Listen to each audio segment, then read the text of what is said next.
Last week, when I was with all of you, we discussed the first verse of Isopanisad and a little review on the Krishna.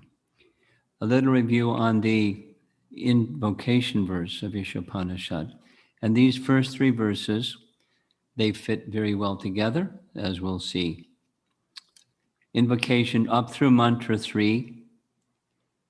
In summary, the perfect relationship between the Lord, the living entities, and his creation. We have a similar understanding from Bhagavad Gita. There's the Lord, there's the living entity or living entities, and Prakriti. And the creation is made of Prakriti and mixed with living entities, and there's a relationship between both of them with their source, the Supreme Lord. That's the subject matter of the invocation through mantra 3. Maybe somebody can unmute themselves if they can remember any one of the three features of the previous verse, mantra 2, or mantra 1 rather, the Ishavasya.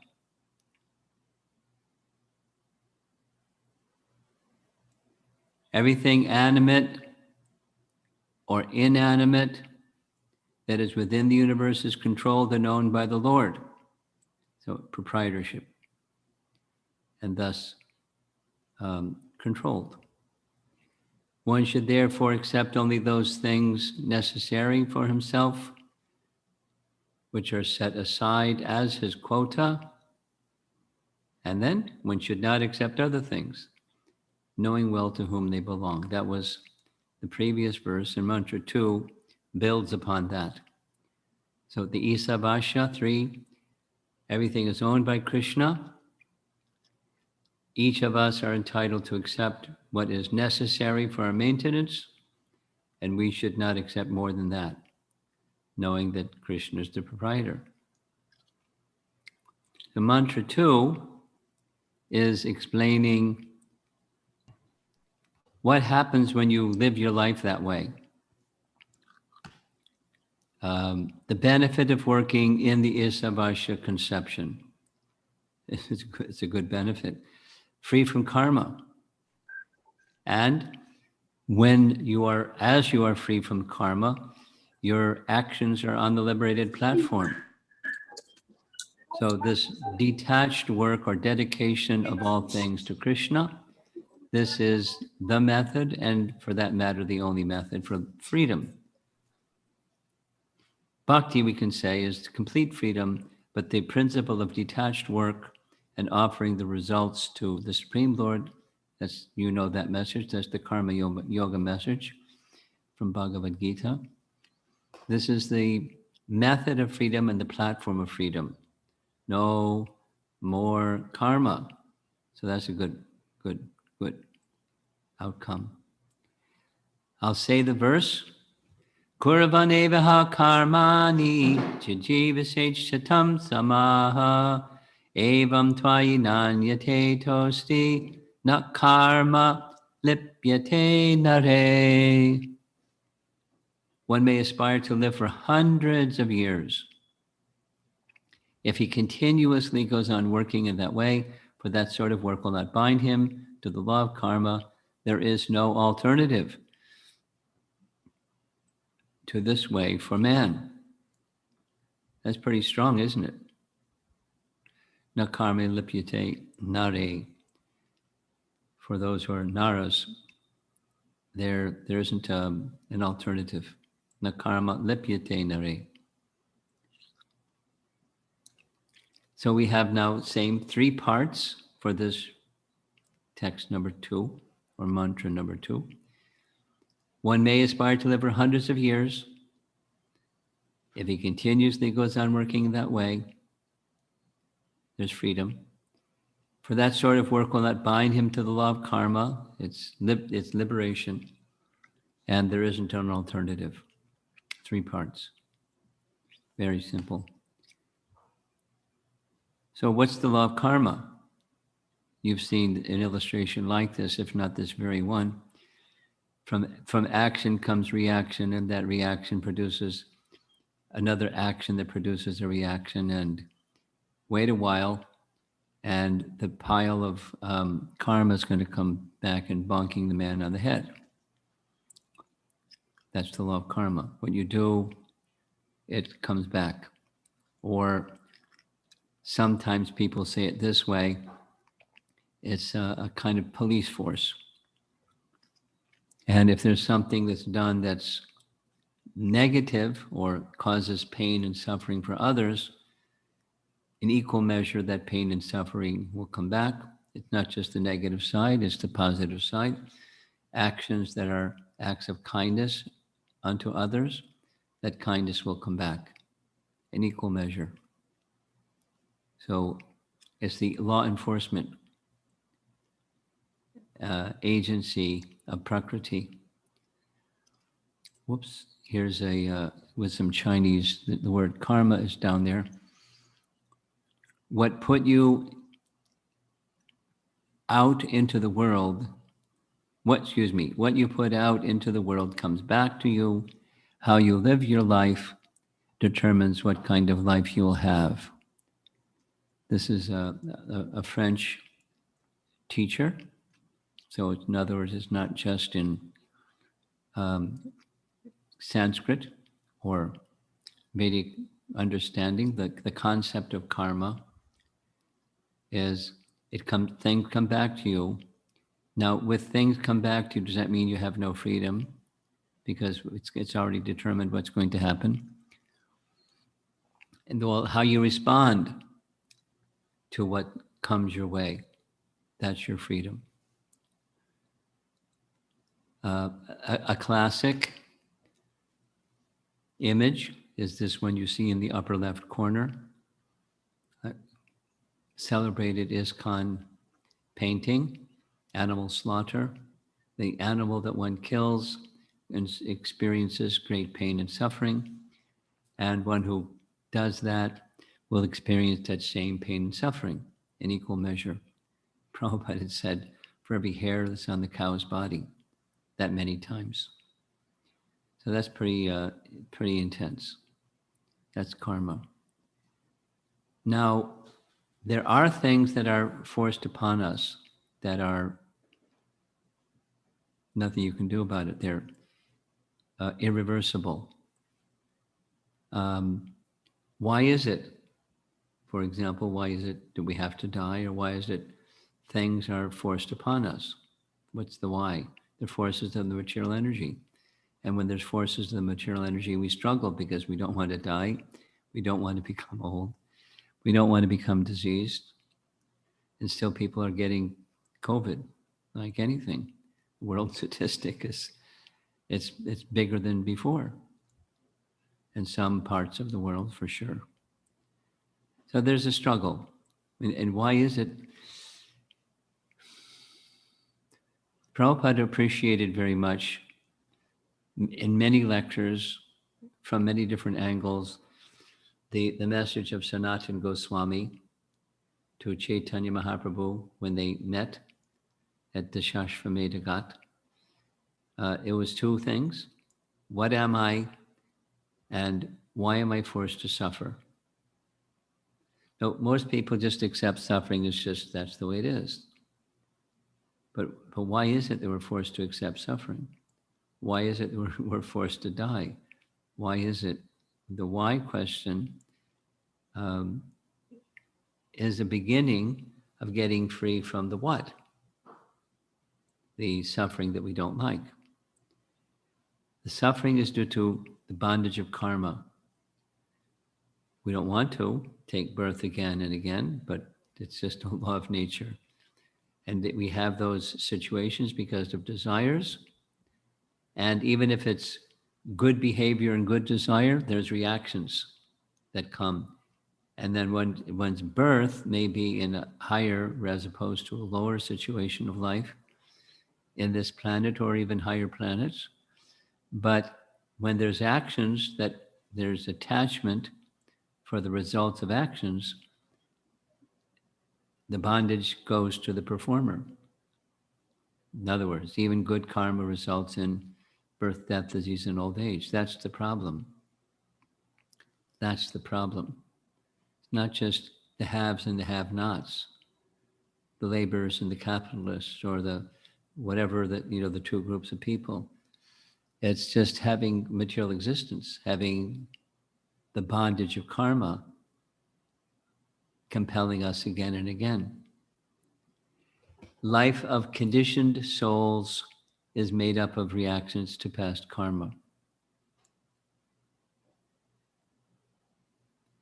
Now, when past karma comes your way, does that mean everything's predestined and the script is already written, so nothing really matters? No.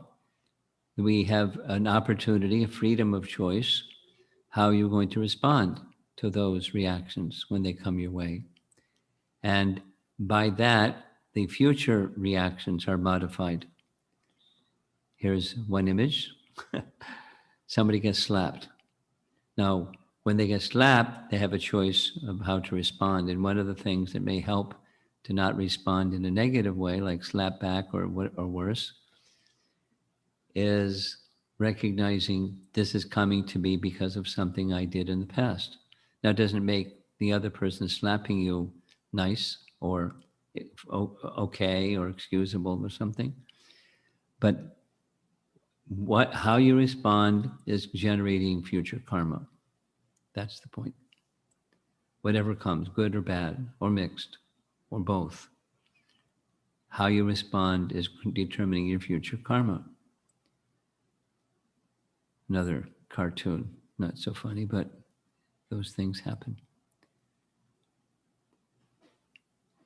The laws of karma are very intricate. When I think of the laws of karma being very intricate, I think of growing up when I was young. One of the sports that our family engaged in was playing golf. Young American family. So I learned something about the complexity or intricacy of golf balls, because sometimes that white covering gets cut. When the white covering gets cut, then you can see what's underneath the white covering. So what's underneath the white covering is an endless, seemingly endless series of very thin rubber bands wrapped around and wrapped around and wrapped around and wrapped around. And if you try to cut through the rubber bands, it's just cut. There's more rubber bands and more rubber bands and more rubber bands. Then inside there's a little rubber ball wrapped around the rubber ball is the rubber bands and that white thing on the outside. So I think of intricacy of karma as being like the rubber bands inside a golf ball. Like, where does it begin and where does it end? When you hit something over here, what's being compressed inside the golf ball? Like the whole shebang. Everything inside is being compressed, and then it moves when you smack it with your golf club.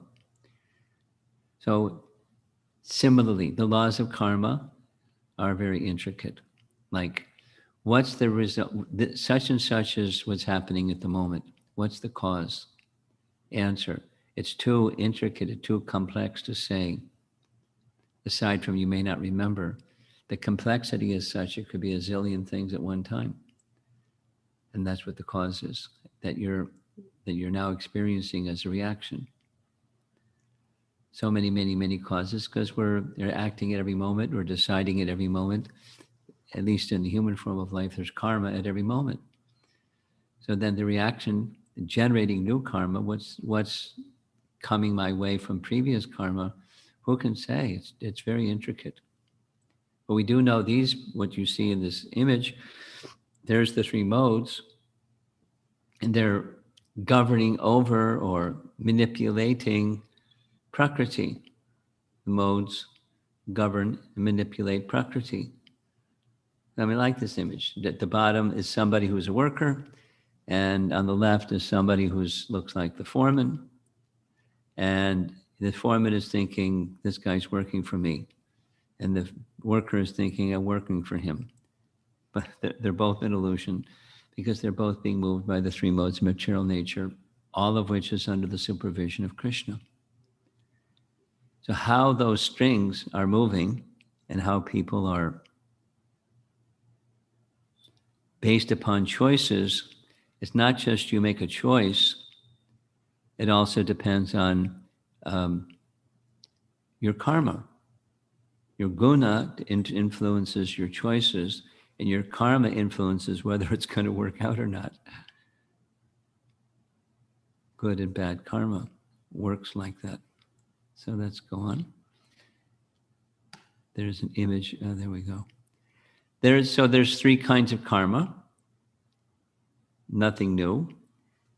There's forbidden karma, not directed by scripture, whimsical activity, anti-scriptural karma. There's that which is recommended in the scriptures. That's karma. And then there's akarma, where there's actions, but there's no reactions.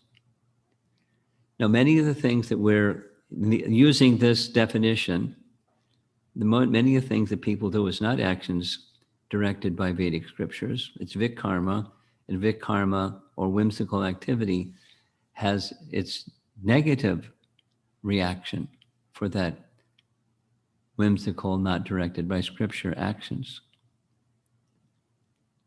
So in a more technical sense, karma is that which is recommended in the Vedas, and you perform according to that recommendation. Now, the teaching of Bhagavad Gita, by executing prescribed duties mentioned in Vedic literature, that becomes not just karma, the second in the list, but karma yoga. So you add the word yoga, or you add the connection to making the connection with the personality of Godhead through sacrifice, then it's karma yoga, not just doing the duty. And when the karma is performed within the purview of devotional service, that's bhakti yoga. So obviously, from Isopanisad, this Isavasya verse is indicating devotional service to Isha, or the Supreme Lord. So that's devotional service. However, in lower stages of bhakti, it's not so easy for beginners to immediately adopt everything that's in the realm of devotional service. It's gradual, generally. So now what happens to such persons, the work of such persons? Well, it depends on the degree of bhakti and the degree of sense gratification. And so when the degree that bhakti is there, it serves to transform consciousness. There is still affinity for sense gratification, that is, involvement in things that are temporary with the view of trying to be the enjoyer of them. But by the bhakti process being pure, it elevates and transforms consciousness. By recognizing God and sacrificing a portion of results of our work to God, then it saves one for the greatest danger. That's Bhagavad Gita's message, isn't it? Over on the left-hand side, we see something that's not so pleasant. That's living entities in the hellish condition. What's going on behind, in the back part of the picture, is living entities being tossed into that hellish realm. And then there's people in charge of the hellish realm with their arms folded across their chest. And then there's the hells, where different sufferings. According to the Bhagavatam, there's a certain number of principal hells, but then it concludes by saying there's actually an unlimited number. And where they occupy, it's just an interesting detail, where they occupy in the entire universe, it's a very thin slice. It's below the 7 planetary systems, and certainly below the upper 7 planetary systems. It's a little squished in area at the very, very, very bottom of the universe. That's where the hells are. And if we engage in this Isavasya spirit, then this greatest dangers gliding down to the hellish region, and lower species following that, were protected. Svalpam apyasya dharmasya trayate mahatobayat. Mahabaya is what you see down there, coming before Yamaraj and being sentenced to go to some hellish place. We look at the drawing in the back, there's two elephants. One's got a hold of one arm, the other's got the hold of another arm of somebody, and they're both pulling.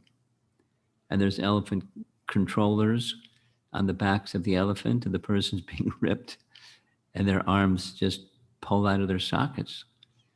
And then they go through it again and go through it again. It's a bad place. So the Isabasya mantra 2, the Isabasya spirit protects one from that great risk.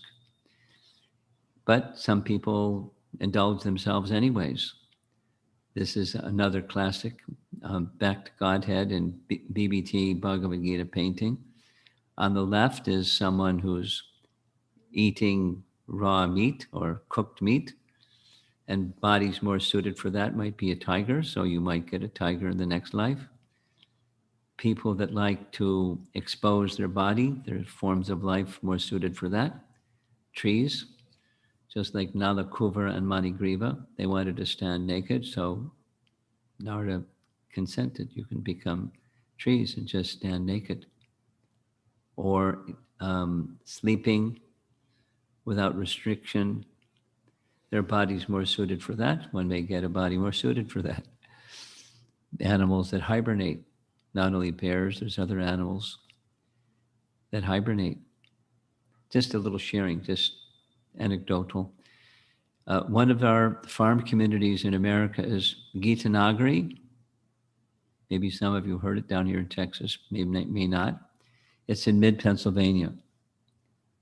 Prabhupada visited there, gave it the name Gitanagari. So one of the places that I've stayed many times is a place where Bhakti Tirtha Swami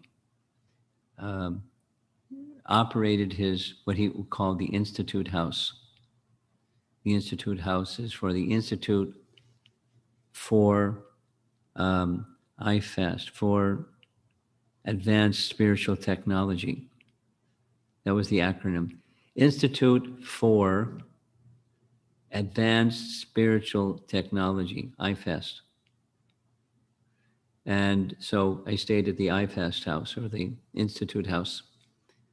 And the Institute House is up on a hill overlooking a valley that's, some distance away. And then on the other side of the valley is another mountain. It's a very nice view out the window. But right in the yard, just as the hill is kind of cresting down, there's a home for some groundhogs. And the groundhogs, as you probably know, they hibernate. And there's a celebrated holiday in America called Groundhog Day. And the groundhog comes out from underneath the ground and looks around and decides whether he's going to stay out and go forage around for food or go back down and hibernate some more.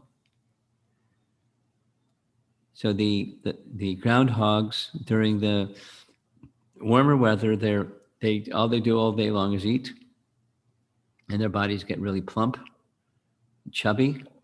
They can barely fit down that groundhog hole, and then they hibernate.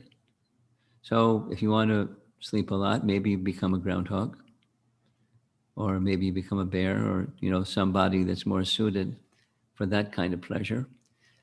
So the idea is material pleasure, pursuit of the senses and sense objects, bringing happiness or pleasure, that's not meant for the human form of life. So one can lose the human form of life in your next life, or you can use it properly. That's what this verse is advocating. A foolish person doesn't see that inevitable, although it's there in Scripture, because it's beyond this lifetime. They're not in touch with or have faith in spiritual teachings, and so they don't really know where they're going. But there's consequences for acting outside of the codes of the Vedas.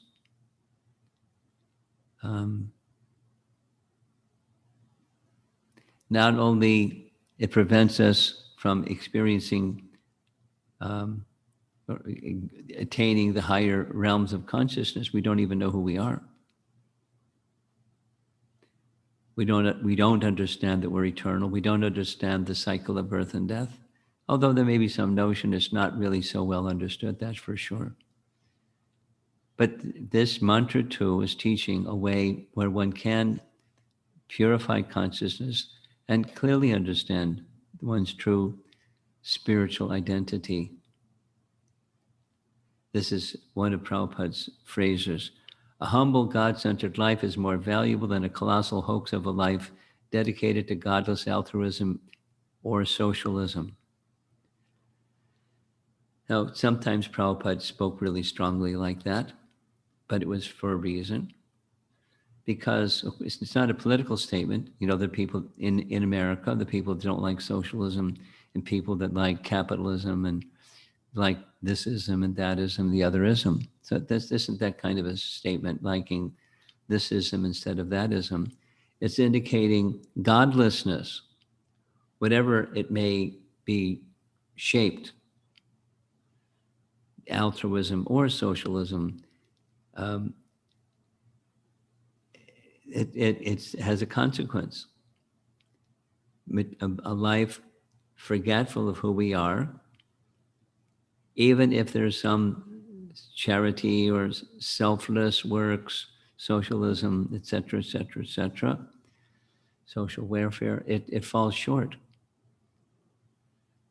if it's godless or absence in God-centered. That's Isabasha, means God-centered. So if one lives one's life in neglect of mantra one, then there's consequences. And if one lives one's life in relation to mantra one, that's mantra two. It's very beneficial. And in its mature stage, it's devotional service. Now, dedication of the results of one's work, nishkam karma, means where I'm not expecting anything. What's that? Generally, people do something because they want something. Even the good karma people do something because they want something.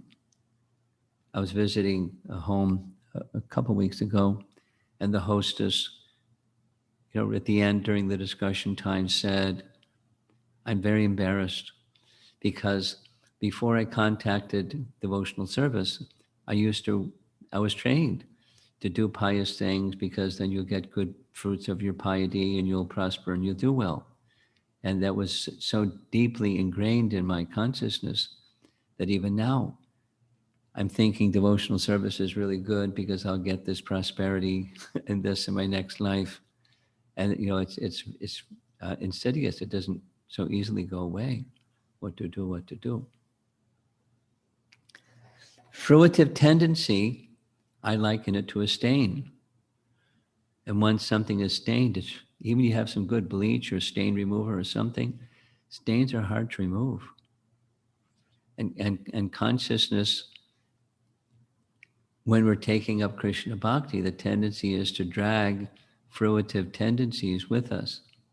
Put it on your shoulder in a big bag, and you carry the big bag into the temple room, thinking, I'm going to do this and I'm going to get that. Or put your hand in your bead bag, thinking, I'm going to do this and I'll get that. It's really hard to overcome it. So here, that's what this sentence is saying. Nishkam karma can bring one to the platform of liberation, but that's not the end of the journey. Not necessarily that someone's thinking it's the end of the journey, but it's not. The way to not return for good is to add bhakti, or love of God, a personal relationship with God in all things. Not just give some results, but a relationship, a full-blown relationship with Krishna. Another important teaching and principle is this: I'm at the center with the misconception of who I am. Consciousness is false ego. And according to the bhakti teachings, other forms of yoga can take you up to a detached and higher consciousness position, but without the shelter and loving service to the Supreme Lord, for sure and certain one will come down again into the realm of material activity because you didn't really give it up. The attachment to the temporary is that stain. We can't purify ego without the bhakti principle. That this no ego position means servant of Krishna position.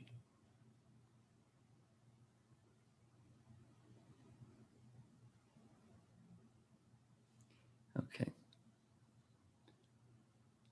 That's the culmination, the perfectional stage of Isavasya. And we're almost done. Nice little image at the bottom right, where everything that makes up our holistic life has God at the center. And we have our family, and we have our friends, and we have our duties to others, and our careers, and this and that. And God's at the center of everything. That's Isavasya. Anyone who lives that way can aspire to live for hundreds of years. God-centered life. Now, this is not unique to Isopanisad. It's a principle that's common to monotheistic religions, but the principle is well formed, well expressed, and it leads to a different kind of happiness, an inner happiness, a contentment that it will encourage you to continue further and further with the bhakti process, provided the orientation remains correct. Orientation remaining correct means God's at the center, and I'm no longer at the center. I'm in the servant position, not in the center position. Big reversal, big reversal. So that's our summary for mantra 2. Short and sweet, right? So we're going to go back to the beginning. And now, many of you, I'll assume, many of you have read Isopanisad multiple times. I certainly have. And what I've just shared is not something new, but it is a summary of what is stated in the purport particularly, and some by our acharyas making comment on Isopanisad.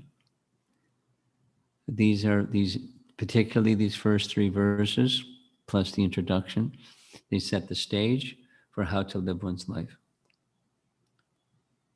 It's a very important text, which is why Srila Prabhupada translated it. Let's see if there's some discussion.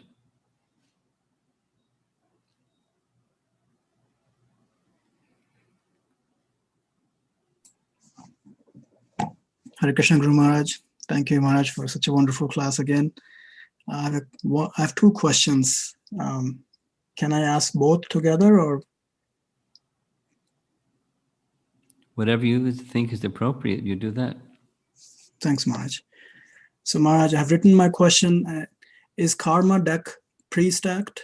If yes, are there certain predefined and finite probabilities of outcomes based on the free will choices we make? That's a question 1. I'm not clear what the question is. Could you restate it? Don't just read it again. Restate it in language that's easier for me to understand what is being asked. So, Maharaj, it appears that the karma deck is pre-stacked. The karma that does what? Is it pre-stacked? Are these like action and reactions based on the choices we make? Are they predefined in bigger schema? I don't understand what you're saying. Is the outcome something that's predetermined? Correct. Well, there's laws. I mean, I'm driving in my car. Is it predetermined that I'm going to speed? Is it predetermined that if I stay within the speed limit, I won't be arrested for speeding? It's possible I can speed and not be arrested. But if I stay within the speed limit, it's most likely, I mean, somebody, a police officer could have a quota, and so it's not exactly predetermined. There are laws. I'm using that as an example, but there's laws, and we're bound by laws. And there's law enforcement. The law enforcement is the law of karma, and it's not like police of this world. It's infallible justice. So it's not exactly predetermined, but there are laws, and they're because we're doing something all the time. The reactions are complex. This mixes with that, mixes with that. So the thread that brings it all together is not always so clear, but there's laws and responsibility for the laws and following or breaking them. So it's not predetermined. It's very fluid. And once something is done, there will be some reaction, but if it blends with other reactions and other reactions, then it gets complicated. So I'm not sure, based what I just said, I'm not sure how to answer your question. I'm not even sure what the question is. I think, Maharaj, you touched very nicely. Yeah, I think that's what I was asking for. Oh, okay. Okay. It appears that sometimes we always say Krishna is in control. Krishna knows everything. Everything comes from him. So sometimes there is a perception. Complacency. Correct. Yes, Maharaj.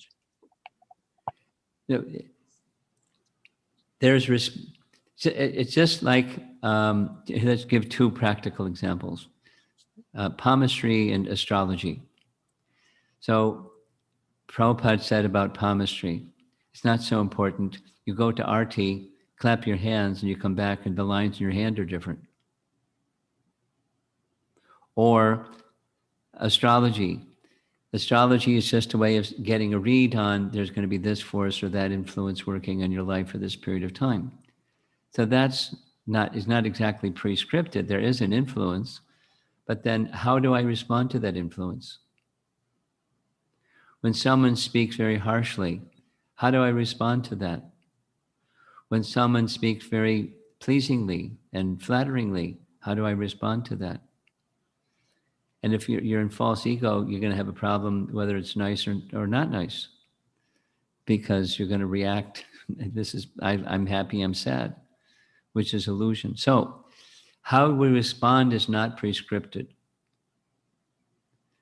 What's coming our way is just according to laws of nature, and it's quite fluid. Even that can change through the influence of bhakti.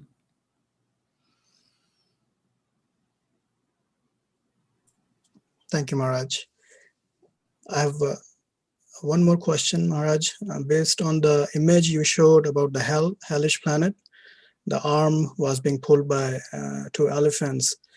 Whenever I hear about the punishments in the hellish planet, question comes to my mind: if all the ailments, all the problems we have is because of this body, and when we leave this body, soul supposedly not supposed to suffer according to the second chapter of Bhagavad Gita. Is it because of the subtle body we suffer in the hellish planet? I would like to understand. It's because of the subtle body we suffer anywhere. In the Avanti Brahman story in Uddhava Gita, a whole chapter is dedicated to that point I just spoke. The Avanti Brahman wants to know what's the cause of suffering, the root cause of suffering, and X, Y, Z, and if so many considerations are maybe this, maybe that, maybe the other. And the conclusion is it's none of those. One by one, he refutes them. And what's left is because of the mind. Not only in the hellish planets, wherever there is suffering, it's because of the mind. Now, one can say, a little more elaborately, it's when the mind is covered by ignorance. And we forget the real self because we're covered by ignorance. But it's the place of suffering, not the cause, but the place within the mind. Supposing you're a liberated soul, you're not suffering. Whatever the circumstances, you're just fine. Now, we're not there, but that's what real happiness is, and that's what real suffering is. It's the mind. We got to read from the mind that says this is suffering.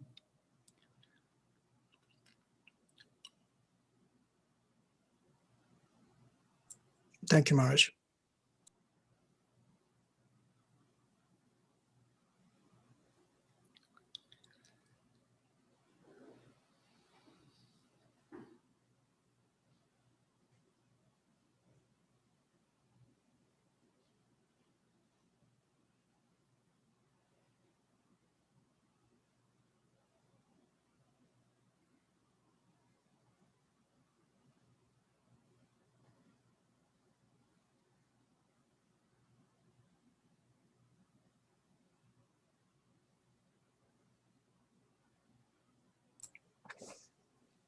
Hare Krishna, rest of the participants, do you have any questions? Please ask them if you have any. Thank you.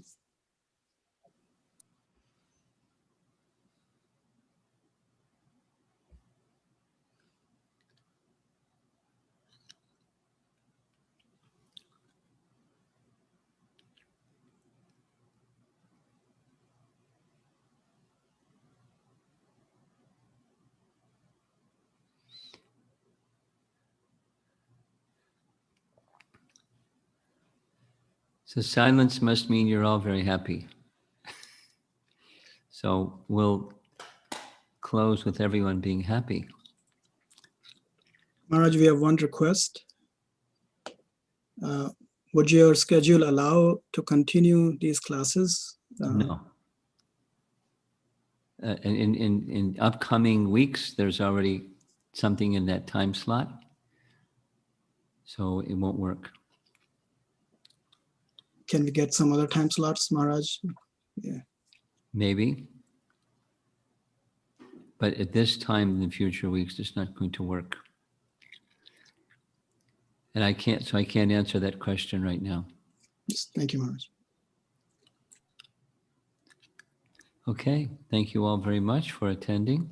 Srila Prabhupada ki Jai. jai. His Holiness Prabhupada Swami Maharaj ki jai. Yeah. Thank you so much, Guru Maharaj.